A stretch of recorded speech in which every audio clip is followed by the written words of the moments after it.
네, 오늘도 함께 예배하는 모든 청년들과 성도님들 주님의 이름으로 축복합니다. 우리 오늘 설날 함께 예배하는데 옆에 분들하고 인사하실까요? 새해 하나님의 복 많이 받으십시오 이렇게 인사하겠습니다. 네, 새해 인사를 두 번 할 수 있다는 건 참 좋은 것 같아요. 1월 1일에도 새로운 마음으로 이렇게 출발했었는데 벌써 그 감동이 사라져 버린 것 같기는 합니다. 벌써 20일밖에 안 됐는데요, 결단했던 거 잘 못 지키는 것 같기도 하고, 이럴 때쯤에 한 번 더 새해 복 많이 받아라 서로 격려하면서 올 한 해 또 이렇게 살아야 되겠구나 다짐할 수 있다는 건 좋은 일 같아요. 우리 모든 성도님들도 또 우리 청년들도 정말 하나님 앞에서 결단하고 기도했던 그 일들 정말 올해는 꼭 지켜갈 수 있기를 주님의 이름으로 축원을 드립니다. 여러분, 우리가 유비크 리부트 이걸 외친 지가 벌써 한 4주 되는 것 같아요. 여러분, 그래서 정말 우리 유비크가 달라질 거라고 여러분 그런 기대감이 있습니까? 우리가 정말로 달라지고 회복될 것이다 라고 하는 그런 기대감이 여러분 안에 있는지 모르겠어요. 아니면 그냥 그렇게 똑같이 신앙생활 하는 거지 뭘, 지난주나 이번 주나 작년이나 올해나 다른 것 없고, 혹시 그런 마음이 들진 않으십니까? 설날에 우리가 다시 한번 심기일전하고 새해를 결단하는 것처럼 정말 우리가 유비크 리부트를 외치면서 달려가는 올 한 해에 하나님이 우리에게 뜻하신 그 일들을 정말로 이뤄가시고 또 하나님의 영광을 위해 많은 일을 감당하는 우리 청년들이 되기를 주님의 이름으로 바랍니다. 유비크 리부트 그리고 유비크 밸류 계속해서 반복하고 있는데요, 유비크 밸류라고 하는 것은 우리가 나아가야 될 방향성이다 이렇게 말씀드렸어요. 어떻게 살 것인가, 세상에서 그리스도인답게 살아가는 것이 우리 유비크 청년부의 비전인데, 그리고 사명인데 그걸 어떻게 실천할 수 있을까? 5가지의 가치관을 유비크 밸류로 저희가 정해봤잖아요.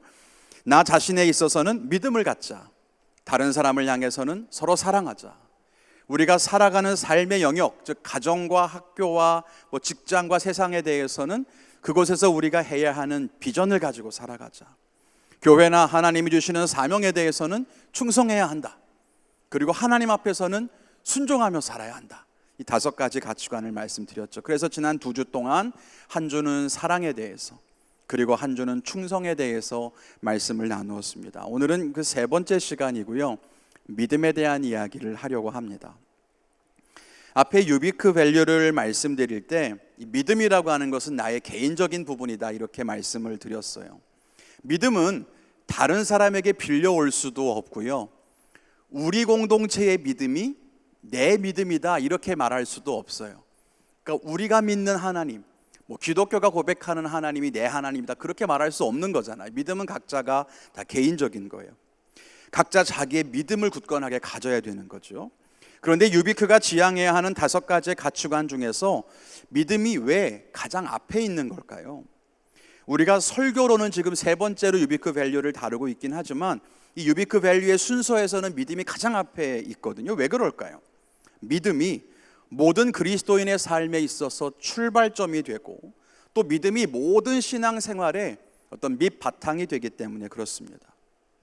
베드로후서 1장에 보면 그리스도인의 삶을 이렇게 말합니다. 너희 믿음에 덕을 더하고, 덕이 있으면 지혜를 더하고, 지식에 절제를, 절제에 인내를, 인내에는 경건을, 경건에는 형제 우애를, 그리고 형제 우애에는 사랑을 더하라 이렇게 말씀하고 있어요.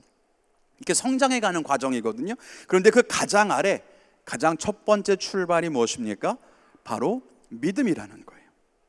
그러므로 믿음이 없이는 하나님께 가까이 나아갈 수 없고, 믿음이 없이는 이 거룩한 삶을 차곡차곡 쌓아가는 것도 불가능하다는 겁니다. 믿음이 없이 신앙생활을 하는 것은요, 마치 땅을 다지지 않고 건물을 올리는 것과 똑같은 거예요. 여러분, 건물을 지을 때에 기초가 얼마나 중요한지는 강조하지 않아도 다들 아실 거라고 생각합니다. 믿음이 그렇다는 거예요. 오늘 말씀 6절에도 보니까 믿음이 없이는 하나님을 기쁘시게 할 수가 없다 이렇게 말합니다. 그래서 하나님께 나아가는 자는 반드시 그가 계신 것과 또한 그가 자기를 찾는 자들에게 상 주시는 분임을 알아야 한다 이렇게 말합니다. 믿음이 없이는 아무리 하나님을 위해 열심히 일해도, 아무리 교회를 많이 세우고 전도를 많이 해도, 사랑을 베풀고 나누어도 믿음이 없으면 하나님을 기쁘시게 할 수가 없다는 것입니다. 그러니까 믿음이라고 하는 건 그야말로 그리스도의 삶에 있어서도 혹은 우리의 사명에 있어서도 꿈과 비전에 있어서도 가장 중요한 근간이라고 할 수 있다는 거예요. 오늘 함께 믿음에 대해 생각해 보며 은혜를 나누기를 원합니다. 그 첫 번째는 믿음이 모든 것을 다르게 한다는 거예요. 믿음이 모든 걸 새롭게 하고 다르게 만드는 거예요. 오늘 읽은 히브리서 11장은요 믿음장이라고 부르거든요. 믿음에 대해서 가르쳐 주죠. 우리가 함께 읽은 본문은 짧지만 사실 더 긴 이야기가 이 뒤에 나옵니다. 여기에서 반복되는 말이 하나 있어요. 여러분 그게 뭐예요? 반복되는 말이 뭐예요? 믿음으로예요. 제일 앞에 나와 있는 믿음으로. 여러분 여기에 기록된 사람들은요 다 믿음의 사람들이에요. 의인이라고 불리는 사람들입니다. 믿음의 조상, 믿음의 선조 이렇게 말할 수 있어요. 에녹, 노아, 아브라함 이런 사람들은요 기본적으로 믿음이 있는 사람들 아니겠습니까? 하나님을 믿는 사람이란 말이에요. 그러니까 굳이 이 사람들이 무슨 일을 할 때 믿음으로 한 일이다 이렇게 강조하지 않아도 그냥 원래 저 사람들은 믿음이 있어요. 그런데도 굳이 왜 이 말을 각 절마다 붙인 걸까요? 여러분 저 믿음으로라고 하는 말을 한번 빼볼까요? 그럼 이렇게 돼요. 아벨은 가인보다 더 나은 제사를 하나님께 드렸다. 노아는 보이지 않는 일에 경고하심을 받아 경외함으로 방주를 준비했다. 아브라함은 부르심 받았을 때 순종하며 나아갔다. 여러분 어때요? 믿음으로라고 하는 말을 빼도 충분히 큰 일을 했다는 걸 알 수 있어요. 그래 그 사람들 믿음으로 했겠지.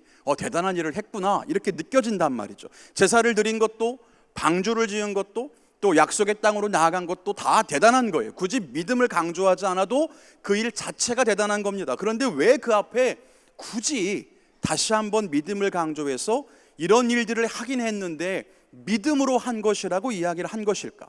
앞에서 말한 것처럼 6절 말씀처럼 믿음이 없다면 하나님을 기쁘시게 할 수가 없기 때문입니다.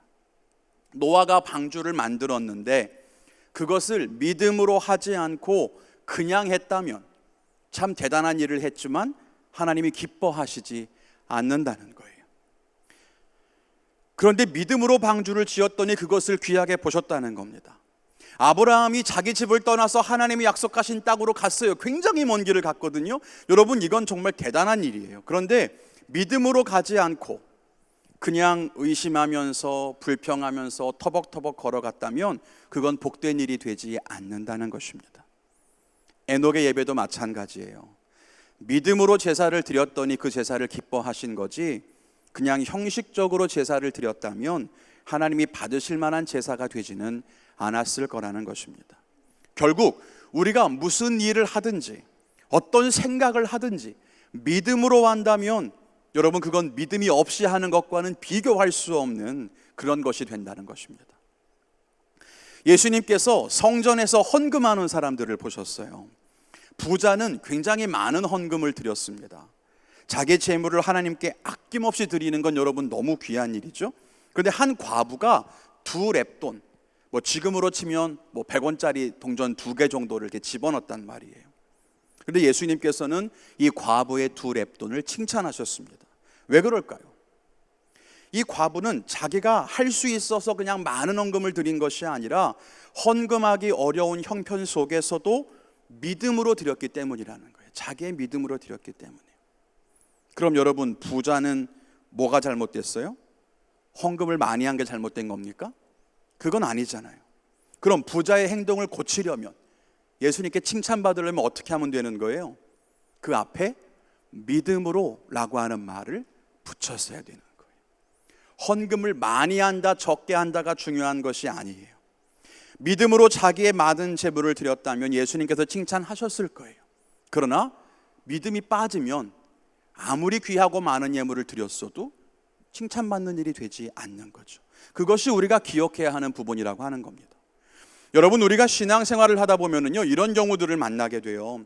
교회에서 예배를 드려요. 은혜가 잘 안 돼요. 그러면 무언가 잘못됐다 이런 느낌의 변화를 주려고 합니다. 그럼 어떻게 하느냐? 교회를 옮겨요. 다른 데 가보면 좀 은혜가 되지 않을까? 헌신도 그래요. 하나님 일에 헌신하다 보면 여러분 지칠 때가 있어요. 사람들 사이에서 상처 많이 받아요. 그래서 사람들은 헌신과 봉사에 지치거나 힘들면 그냥 그 일을 내려놓음으로써 변화를 주려고 해요. 그런데 진짜 중요한 변화, 정말 예배를 다르게 만드는 진정한 변화는 어떻게 하는 걸까요? 예배를 드리되 믿음으로 예배를 드리라는 거예요. 그러면 예배가 달라진다는 겁니다. 정말로 헌신하다가 지친 마음을 새롭게 하고 사역을 사역답게 변화를 주기 위해서는 다른 것이 아니라 그 일을 하되 너희가 진짜 믿음으로 했는지를 돌아보고 믿음으로 해야 한다는 것입니다. 왜냐하면 믿음이 모든 것을 다르게 만들기 때문입니다. 무엇보다 먼저 믿음이 어떤 일을 하느냐면 우리가 구원을 받을 수 있게 합니다. 하나님을 알지 못한 채 죽어가는 죄인에서 거룩한 하나님의 자녀로 이렇게 달라지게 만들어요. 삶이 완벽하게 변화하게 만듭니다. 이게 바로 믿음이죠. 뿐만 아니에요. 오늘 말씀에서도 보면 믿음은 예배를 예배답게 만듭니다. 그리고 한 노인의 수고와 헌신을 놀라운 구원의 축복으로 바꾸기도 합니다. 한 나그네의 인생을 복의 근원이 되도록 만들기도 하죠. 아이를 낳지 못하는 여인에게는 믿음은 생명의 소식이 되고요, 누군가에게는 하나님의 부르심을 얻는 놀라운 일이 되기도 합니다. 그게 바로 믿음이에요. 여러분의 삶에 무언가 변화가 필요하십니까? 그럼 여러분 한번 곰곰이 생각해 봅시다. 나른하고 무의미해 보이는 내 삶에, 늘 똑같아 보이는 내 신앙생활에 무언가 변화를 주기 위해서 다른 곳으로 떠나서 환경에 어떤 그런 변화를 주는 것 필요할 수도 있겠습니다. 새로운 경험과 환경은 분위기를 전환하는 데 분명히 도움이 될 수도 있어요. 그런데 정말 우리의 삶을 지치고 힘든 데에서 활기차고 생명력이 넘치는 데로 변화시키는 것은 믿음입니다. 우리의 죽은 것을 살아나게 하고 멈춘 것을 움직이게 만들고 답답한 것을 자유롭게 하는 것은 믿음이 하는 일들이에요. 우리의 예배를 새롭게 만들고요, 우리의 헌신도 새롭게 만드는 건 믿음입니다. 우리의 깨어진 관계를 회복하는 것 믿음이에요. 우리에게 새로운 꿈을 주는 것도 믿음이에요.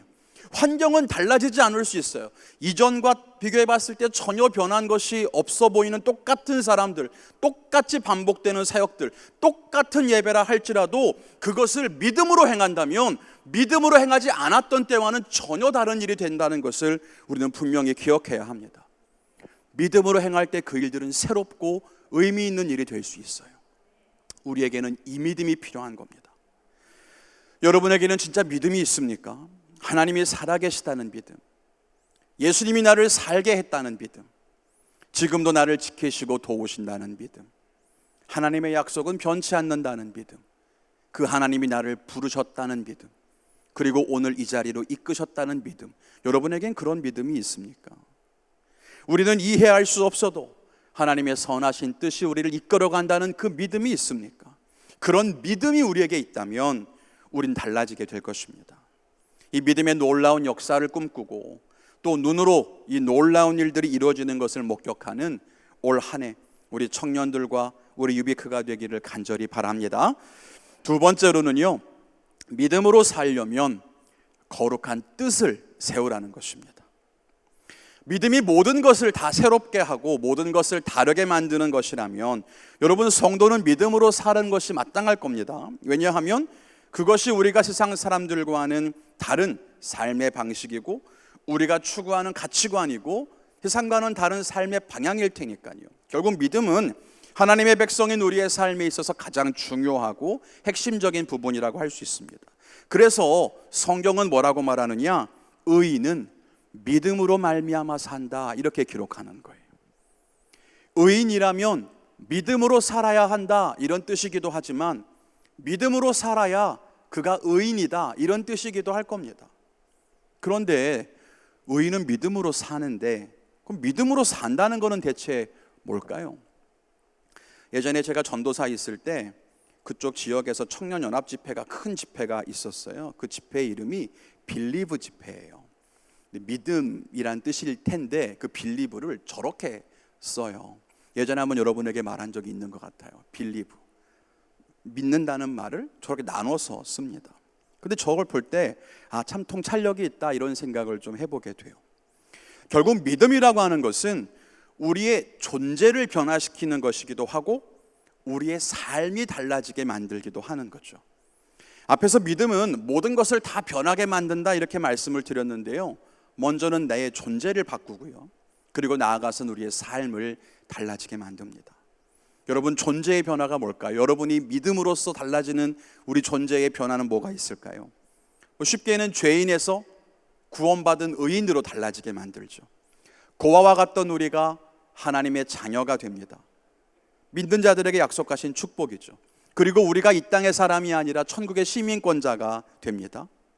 나중에 구원에 대해서 신앙교육을 할 기회가 있을 텐데 그때는 이 부분에 대해 좀 더 자세하게 또 다루도록 할 거예요. 아무튼 이 존재의 변화라고 하는 거, 여러분, 이건 믿음으로 얻을 수 있는 겁니다. 여러분 존재가 달라지기 위해서, 여러분이 죄인에서 의인 되기 위해서, 천국 시민권자가 되기 위해서 여러분 노력할 수 있는 게 있을까요?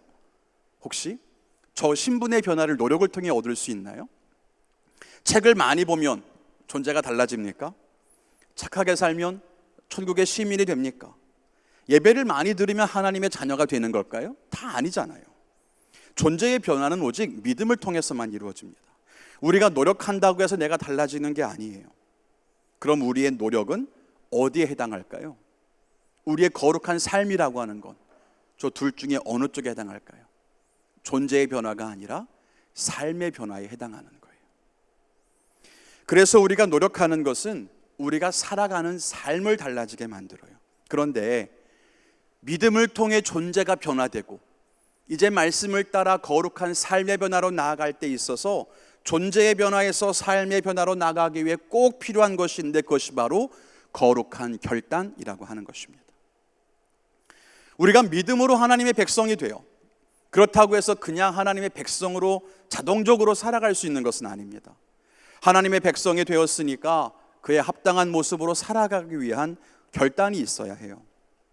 내가 하나님을 믿고 이제 더 이상 죄의 노예가 아닌데, 내가 이제 의인인데, 이렇게 살면 안 되지. 그렇게 마음을 먹고 거룩한 결단을 세우고 실천할 때 비로소 삶이 달라질 수 있는 겁니다. 다니엘이라고 하는 사람 여러분 잘 아시죠? 이 사람은 이스라엘 중에서 남유다에 있는 귀족이었었는데요, 유다가 바벨론에 의해서 침략을 당했을 때 포로로 끌려갔던 사람 중에 한 명입니다. 이 바벨론은 포로로 끌고 온 사람들을 바벨론 사람으로 만들어버려요. 바벨론화 시키는 거죠.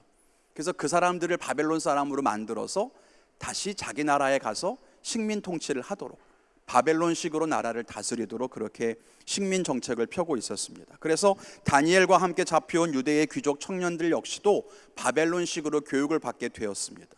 그런데 문제가 있었어요. 유대 민족이 가진 율법에 따르면 이 바벨론 왕궁에서 주는 이 음식을 먹어서는 안 되는 겁니다. 자기들이 가진 율법에 따라서는 먹으면 안 되는 부정한 음식이었던 거예요. 그래서 다니엘이 이렇게 말합니다. 다니엘이 뜻을 정하여 왕의 음식과 그가 마시는 포도주로 자기를 더럽히지 아니하리라 하고, 이게 다니엘이 세운 결단이었습니다. 왕의 음식을 먹지 않겠어 라고 결단한 거죠. 다니엘은 여러분 유대인이었습니다. 하나님의 백성이었죠. 그의 신분은 분명했어요. 그런데 그의 삶에 시련이 닥칩니다. 자기의 존재에 맞지 않는 삶을 살도록 강요를 받았던 겁니다. 그때 어떻게 했다고요? 뜻을 정했다고요. 다니엘은 어떻게 해야 될지 스스로 뜻을 정했어요. 거룩한 결단을 가진 거죠. 여러분, 우리는 이 이야기의 결론을 잘 알고 있지 않습니까? 다니엘은 바벨론 왕의 인정을 받게 되고 나라를 다스리는 총리 대신의 자리에 올라가게 됩니다.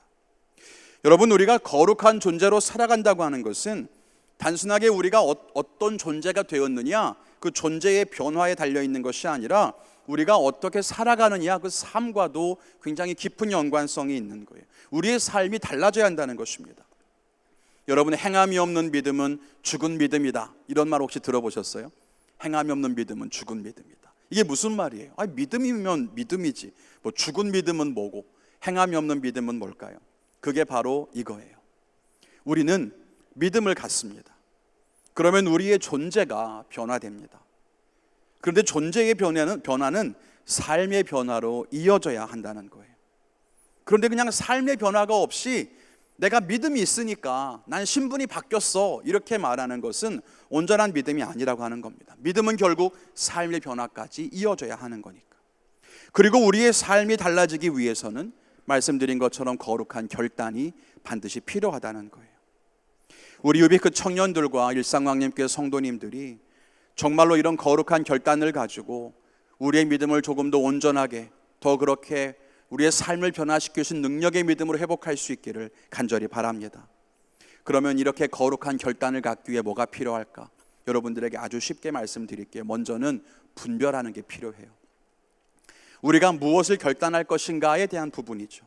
어떻게 사는 게 정말 믿음인 건지, 하나님의 자녀요 천국 백성으로 어떻게 사는지를 알아야 결단할 수 있을 거잖아요. 그래서 하나님의 뜻을 아는 게 필요합니다. 그러기 위해서는 여러분, 말씀을 가까이 하십시오. 성경에는 하나님이 우리에게 보여주시는 분명한 뜻과 약속이 담겨 있습니다. 늘 성경을 읽고 깊이 묵상하십시오. 그리고 성경 공부하는 시간이 있으면 꼭 참여하십시오. 성경을 배우세요. 단 교회 바깥에서는 배우지 마세요. 요즘 이단들이 너무 많고 이상하게 성경을 가르치는 것이 너무나 많아서 이건 너무 위험한 일입니다. 충분히 우리 교회 안에서 여러분 말씀 배울 수 있는 기회가 있을 거예요. 꼭 교회 안에서 말씀을 배우시고 더 깊이 묵상하세요. 그리고 목회자의 말에 여러분 귀를 기울이셨으면 좋겠어요.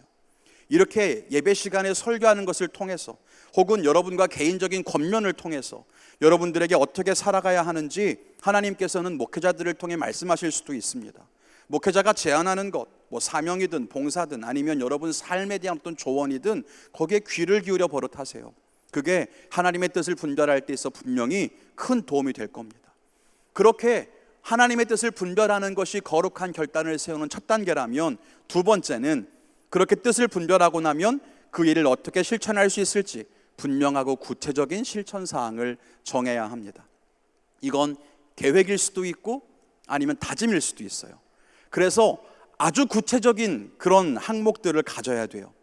그냥 나 운동해야지, 여러분 이건 결단이 아니에요. 그건 분별이에요.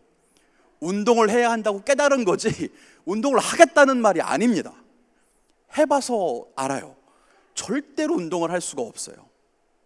그냥 운동을 해야 한다는 것에 동의하고 그게 중요하다는 것을 인식하는 거죠. 그것을 실천하기 위해서는 내가 어떻게 운동을 할 것인지를 결정해야 돼요. 월수금 퇴근하고 나면 아파트 뒤에 공원에서 30분 이상 걷고 30분 스트레칭을 한다, 이런 게 실천 계획인 거예요. 여러분 신앙도 마찬가지입니다. 나 성경을 읽어야지, 여러분 이런 다짐으로는 절대 못 읽습니다. 우리가 왜 카톡에서 단톡방을 만들어서 지금 통독을 진행하는지 아세요? 그렇게 함께 만나서 말씀을 읽고 한 절 구절을 올리고 하는 그런 일들을 통해서 결국은 우리가 실천해 갈 수 있기 때문이에요. 혼자서 일독해야지, 여러분 백날해도 못합니다. 그런 구체적이고 실천적인 계획을 세워야 한다는 거예요. 하나님의 뜻이 무엇인지 분별하고 구체적인 계획을 세웠으면 이제 그 다음에 필요한 것은 용기예요. 행동에 옮겨야 하니까. 여러분 신앙적인 결단을 할 때에도 우리들에겐 용기가 필요합니다. 혹은 다른 말로는 힘과 능력이 필요합니다. 움직이지 않던 자리를 박차고 일어나서 앞으로 걸어가려면 용기가 필요해요. 보이지 않는 곳으로 나아가야 하고 안 하던 일을 해야 하기 때문입니다.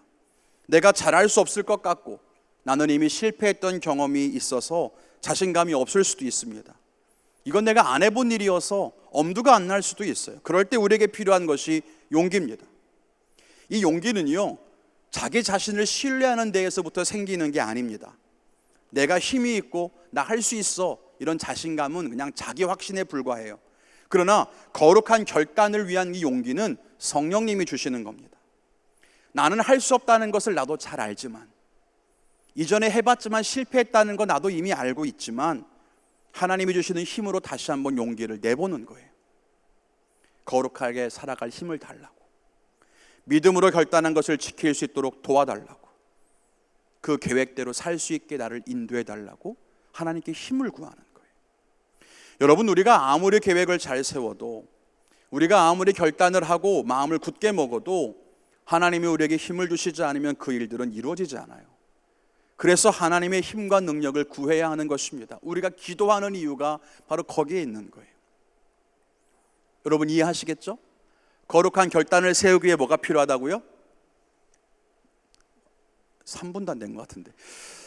하나님의 뜻을 분별하는 분별이 필요하고 구체적인 계획이 필요하고 용기, 힘과 능력이 필요하다고요. 그럼 여러분, 우리가 거룩한 결단을 세우고 살아갈 때 내 것이 아니라 하나님께 구해야 하는 것은 뭐가 있을까요? 하나님께 구해야 하는 것. 하나님의 뜻이 무엇인가 분별해야 되겠죠. 지혜를 주시도록 하나님의 뜻을 깨달을 수 있도록 구해야 돼요. 그리고 실천한 대로 살아갈 힘과 용기를 달라고도 구해야 돼요. 그건 우리가 하나님께 구해야 되는 것들이에요. 하나님이 내게 주시거나 깨닫게 해주셔야 되는 부분인 거죠. 우리가 할 수 있는 건 아니에요. 근데 여기에 우리가 할 수 있는 부분이 있죠. 구체적인 실천 방안을 마련하고 계획을 세우는 건 우리가 해야 되는 나의 몫이에요. 근데 여러분, 이 두 가지가 서로 바뀌면 안 돼요. 자기 힘과 능력을 의지하려고 하고 정작 구체적인 계획은 하나님이 좀 정해주세요 라고 하나님께 등 떠밀어서는 안 된다는 거예요. 하나님은 여러분들이 어디에서 몇 시간씩 운동을 해야 하는지 말씀하지 않으세요. 하나님은 여러분이 오늘 저녁에 무슨 메뉴를 먹어야 할지 절대 가르쳐 주지 않아요. 그건 우리가 결정해야 되는 부분인 거예요. 근데 우리가 하나님의 뜻을 구하고 하나님의 능력을 구하는 것은 하나님께 구하지 않고 자기 마음대로 하려고 그래. 자기 뜻과 자기 힘으로 살려고 그래. 그리고 구체적인 것만 하나님께 맡기려고 그래. 여러분, 이건 바뀌었다는 거예요. 우리가 믿음이 있다고 하면서 하나님의 영역과 내 영역을 서로 헷갈려 할 때가 많습니다. 그러나 그러면 안 돼요. 여러분, 우리는 믿음을 가진 사람입니다. 이 믿음은 우리를 살게 하는 힘이고 우리가 의지할 수 있는 능력입니다. 그리고 이 믿음은 우리가 나아가야 할 방향성이기도 해요. 여러분의 삶을 굳건하게 세우는 밑바탕이기도 합니다. 우리 청년들이 이런 믿음을 갖게 되시기를 주님의 이름으로 축원합니다. 그리고 저 믿음이 모든 것을 달라지게 만든다는 거예요. 이전까지의 유비크와 앞으로의 유비크가 다를까요? 여러분들이 믿음으로 유비크 안에 있으면 달라질 거예요. 그러나 믿음으로 행하지 않으면 우린 달라지지 않을 거예요. 여러분의 개인의 삶은 올해 달라질까요? 여러분이 무슨 일을 하든지 믿음으로 행하시면 달라지게 될 줄로 믿습니다. 여러분이 똑같이 찬양을 하고 똑같이 청년부를 섬기고 똑같이 주의 일을 하고 가디언을 봉사를 하고 한다 하더라도 믿음으로 행할 때와 그렇지 않을 때는 천지 차이라는 거예요. 그러므로 우리에게 필요한 것은 믿음을 구하는 것이고 그 믿음대로 살아갈 거룩한 결단을 갖는 거예요. 이제 우리 함께 기도하도록 하겠습니다. 찬양팀들은 나와서 기도를 준비해 주시길 바랍니다. 우리 사랑하는 청년 여러분, 그리고 우리 성도 여러분, 우리가 왜 믿음이 있다라고 말하면서도 무기력한 인생을 살고 있는지 혹시 고민해 보신 적 없습니까? 난 분명히 하나님 믿는데 왜 이렇게 힘이 없지? 무기력하지? 왜 세상에 지는 것 같지? 혹시 그런 고민해 보신 적 없으세요? 하나님을 믿는다고 하면서도 구체적인 삶의 결단으로 이어지지 못한 채 그저 감정과 생각에 머물러 있기 때문입니다. 또 우리가 결정하고 선택해야 하는 순간에까지도 하나님께 답을 구한다는 명목으로 책임을 회피하고 하나님께 모든 것을 떠맡기고 나는 아무것도 하지 않으려고 하기 때문입니다. 모든 것을 내가 알아서 판단하고 내 힘으로 하려고 하는 것, 그걸 교만이라고 부릅니다. 그러나 모든 것을 다 하나님이 다 해주시겠지 라고 생각하며 기다리는 것도 분명한 죄입니다. 오늘 말씀에 나오는 에녹처럼 예배하고 노아처럼 방주를 만들고 아브라함처럼 길을 떠나고 그런 실천, 그러나 그것이 자기의 뜻과 의지가 아니라 정말로 하나님 말씀을 따라 믿음으로 행하는 것이 중요한 것입니다. 여러분, 우리가 무슨 일을 하든지 올 한 해 그리고 앞으로 평생 믿음으로 합시다. 예배할 때도 그냥 와서 앉아있지 말고 여러분 믿음으로 예배합시다. 청년부와 교회를 위해서 일할 때, 사역과 봉사를 할 때 내 힘으로 하지 말고 여러분 우리 믿음으로 합시다. 그리고 우리가 살아가는 삶 속에서 믿음으로 행할 수 있는 구체적인 일들을 여러분 결단하고 계획을 세워서 정말 실천해 봅시다. 하나씩 믿음의 일들이 우리 안에 시작된다면 그 일이 2개가 되고 3개가 되고 그렇게 확장해 갈 겁니다. 믿음은 우리의 삶을 변화시킨다고 했습니다. 여러분, 우리가 교회에서 말하는 이 믿음은 결코 약하지 않습니다. 이 믿음 안에는 죽음을 이기는 생명이 있다고도 하고요, 믿음은 변하지 않을 것 같은 나의 존재를 변화시키는 것입니다. 그런데 우리가 저 믿음을 가지고 있는 사람이라는 거예요. 그래서 우리가 믿음을 가진 우리는 결코 약하지 않습니다. 여러분이 약해서 세상에서 지는 것이 아닙니다. 여러분이 믿음을 가지고 있음에도 세상에서 지는 것이 아닙니다. 우리가 정말로 믿음의 능력을 회복하지 못하기 때문이라는 거예요. 믿음으로 행하지 못하기 때문이라고 하는 겁니다. 내가 가진 믿음이 지는 게 아니에요. 내가 믿음을 갖지 못했기 때문이라는 겁니다.